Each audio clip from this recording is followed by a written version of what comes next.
Live from Columbia, South Carolina, WIS News 10 starts with developing news. WIS following developing news at this hour after a woman drove her car into the Broad River in Richland County this afternoon. Art McNeville is following this tonight and we'll have more soon. But first at 6, a plan to help South Carolina families send their children to private schools using public tax dollars just hit a major roadblock. Today, South Carolina Supreme Court ruled this education priority for the state's Republican leaders is not legal. State House reporter Mary Green has been following this push through the legislative process and now the courts and has the details.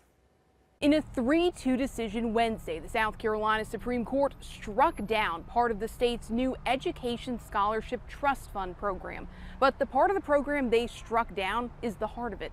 We are excited to put it to a stop for now. Through this program, students below certain income thresholds could receive $6,000 a year to spend on expenses including but not limited to private school tuition. The Supreme Court found that violated this ban in the South Carolina Constitution, prohibiting public money from directly benefiting private schools. The South Carolina Education Association was among those who brought this legal challenge forward. So it would take resources away from our public schools and give it into private education that they don't play by the same rules as us. Supporters of the program argued these state dollars would be transferred to a trust fund before families decide how to spend them, so it was not a direct payment, an argument justices in the majority said they found unconvincing. This voucher program had been a priority for years for GOP leaders at the State House before Governor Henry McMaster signed it into law in May of 2023. Republicans in the House of Representatives even passed a bill earlier this year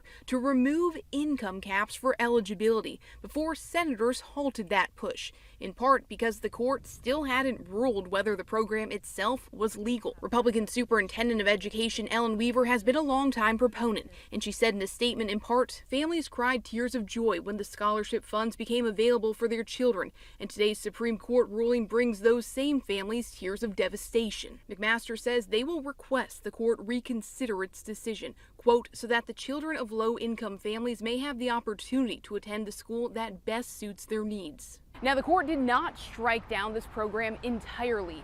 It found that other allowances for how this money can be spent are legal, including for tutoring, textbooks, and even tuition at public schools that might charge a fee to students who live out of the district. Reporting Columbia, I'm Mary Green.